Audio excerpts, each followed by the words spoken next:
bantu b'Imana, nk'uko uyu munsi abantu benshi bahangayitse, urahangayika ugasenga, urahangayika ugakora, urahangayika ariko ugasanga nta byiza bigutumbera. Kubera iki? Kubera utaramenya.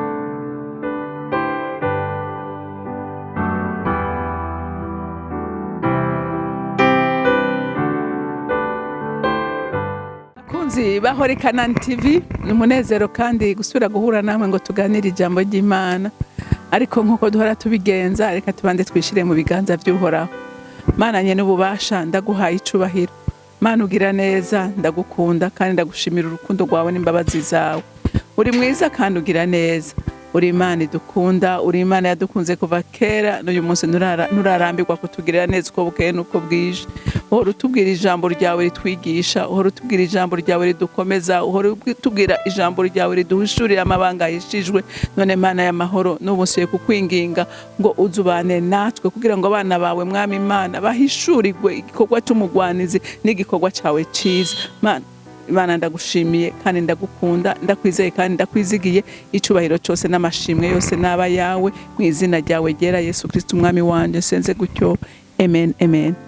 Turacyabandanya kubabwira no kubereka ingaruka y'icyaha. Haleluya. Ndacyabandanya kubereka ingene umwansi iyo yamaze kushinga imizi iwawe utashoboye kumwimura, aguma ariko arakora. Haleluya. Aguma ariko arakora. Reka dusubire turabe ingene Yakobo nawe yaragiye arabesha, hama nawe ahura n'umubesha.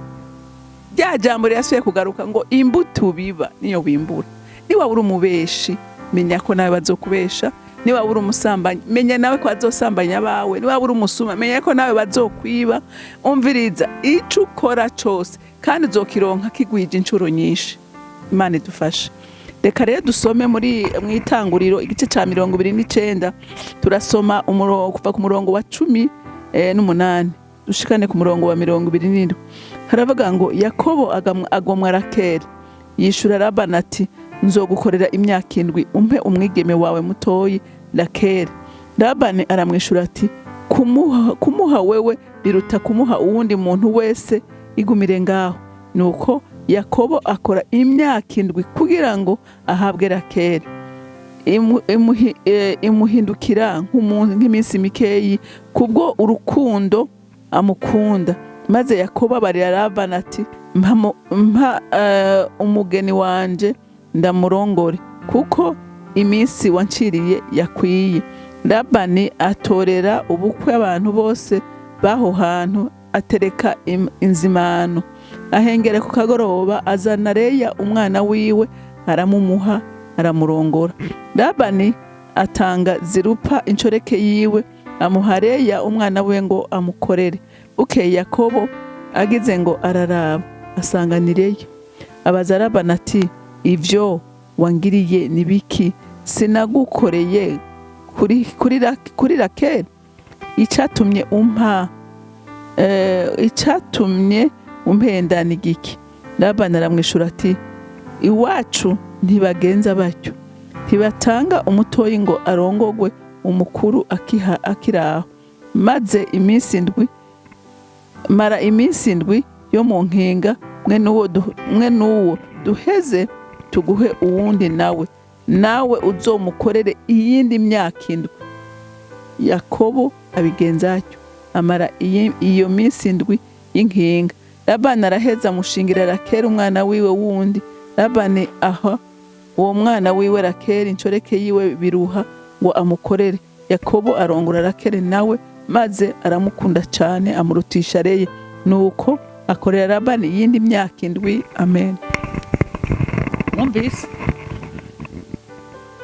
Yakobo yarabesha, abesha se ko ari Esawu kandi atari byo. Mwumvise nawe ingaruka yahuye nayo, nawe ahura n'umubesha. Ngo yakunze uyu mukobwa mwumvise yitwa Rakeli, ngo ari umukobwa mwiza w'akaranga, aramukunda cyane, amuhereza ku mutima wiwe. Hanyuma acamusaba se aramubwira ati nta ngorane n'ukuri ndamuguha, ko sinoje kumutanga ahandi, kandi mfise uwo mu bwoko bwacu nashobora kumuha. Ati rero ndamuguha, ariko urinda kumukorera imyaka 7 kugira ndamugushingira. Yakobo aranezerwa cyane ngo yarakora yumva ko iyo myaka iri yabaye iminsi mike ko yumva hahamiye kurongora Rakeli. Rero imigenzo y'Abanyisirayeli bashingira abageni ku kagoroba, kandi no mu Burundi byagenda uko. Ego bakera bashingira abageni bwije, kandi akaza yitwikiriye, ntiwanamubona ngo nta n'amatara yari ahari ngo umubone. Hanyuma rero ngo aramumuzanira mu ijoro, ko bateretse, hanyuma baramurongora. Mu gitondo agize araraba asanganireyo, ngo arababara cyane, nkuko nawe yababaje mukuru we. Kuko umunsi nuko tutasomye iyo nkuru, umunsi Esawu amenya amakuru yuko se yagiye gutanga umugisha yawuhaye murumuna we, yarababaye aratuntura gushika naho yifuza kumwica. Na Yakobo yarababaye cyane, aravuga ati jewe narahangayitse ndakora imyaka 7 nziga ngo ngiye kuronka Rakeli, none umuhayereye. Bantu b'Imana, nkuko uyu munsi abantu benshi bahangayitse, urahangayika ugasenga, urahangayika ugakora, ariko ugasanga nta byiza bigutumbera. Kubera iki? Kubera utaramenya umuzi. Hariho niyo usenga ugasengera ikintu kikanka, kubera utazi neza umuzi kuye kurandura kugira ngo ukureho icyo cyago. Yakobo ntiyari bwamenye neza yuko ari ingaruka z'icyaha yakoze. Ari ingaruka z'icyaha yakoze. Yumva umengo araronka umugeni we byoroshe, ariko Imana yaririndiriye kugira ngo abanze yitahure, yimenye, amenye uwo ari we, amenye amakosa yiwe, yihane, hama abone kugira iki, abone guhabwa umugisha n'Imana. Haleluya. Ngo hama arabwira se ati ibi wankoreye nibiki. Aramubwira tumviriza, mu mugenzo w'iwacu nta mwana mutaca kuri mukuru. Ati habanza mukuru. Ati rero nta ngorane, wewe ni mumare iminsi 7, kuko iyo umuntu yarongogwa yamara iminsi 7 ari mu nkinga arindiriye, hanyuma ati niyo yahera, ati nzoheza ndaguhe na kera. Ati ariko nawe nyene uzoheza usubira umukorera iyindi myaka 7. Yakobo kubera yakunda Rakeli yaravyemeye, arabikora. Haleluya. Aravyemera, arabikora. Amara iyo minsi 7, hanyuma iminsi 7 iheze bamushingira umugeni we yakunda. Hanyuma cyasubira gukora imyaka 7 adahembwa, ariko akorera umugeni yakunze. Bantu b'Imana, iyo umuntu hari umuryango wugurutse ku buzima bwiwe, umwasa acamo araruha, aramuruhisha, kuko nta comprene biriko biramubako. Aguma ariko aridoga, aguma ariko ararira. Kubera iki? Ntazi ngene ashobora kuba muri iyo situation, ntazi ngene ashobora kuyibamo, ntazi gituma ubwo buzima buriko buramubako.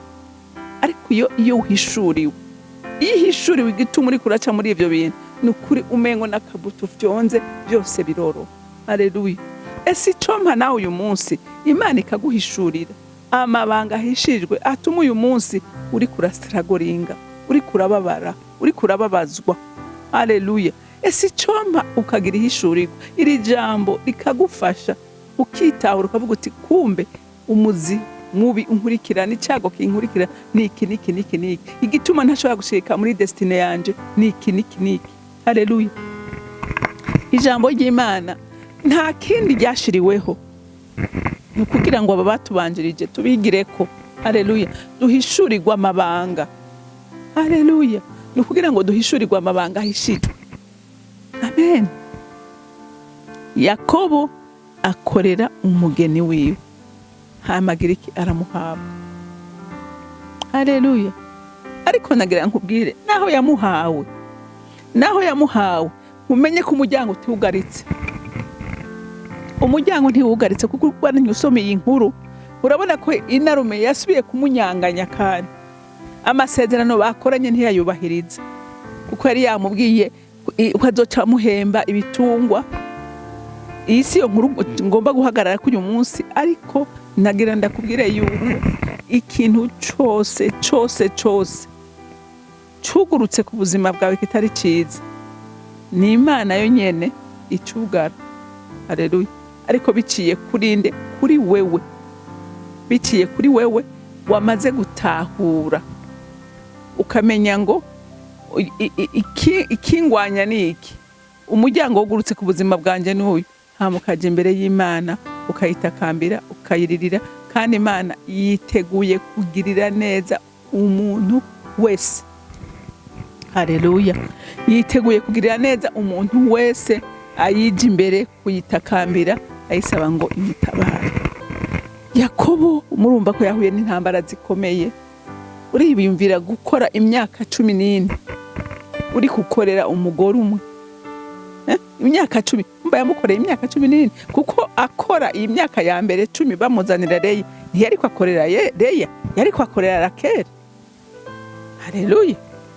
Kandi acasubira gukorera iyi myaka indwi. Igenda kubwira ntuzucike intege. Yakobo ntiyigeze acika intege.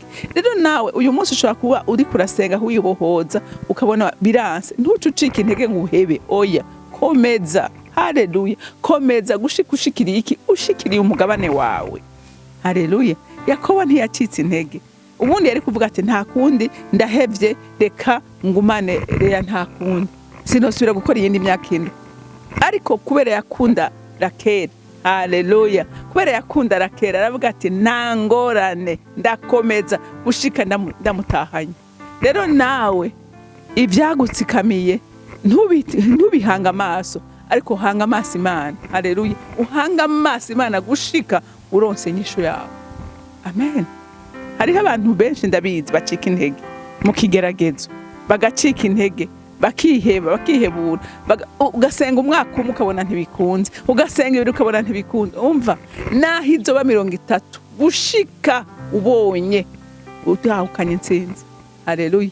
Haleluya. Kuko satani we nta kindi akeneye kuguca intege, akeneye ko wihebura, akeneye kubivamwo, akeneye kugumura magogo, ugumura gahinda, ariko umuhakane ukamubwira ngo uko bisa kose, uko bimeze kose, sinzohagarika ntabonye umugabane wanje ndawushikira. Haleluya. Utabonye ico wasengeye, umva, utabonye gitangaza cawe cambaye umubiri, ntuzoreke, ntuzucike intege. Icitegerezo ngo uyu mugabo yarashindiriye, arakomeza imyaka 14, aravuga ati ntabonye uwona kunze simpemuka.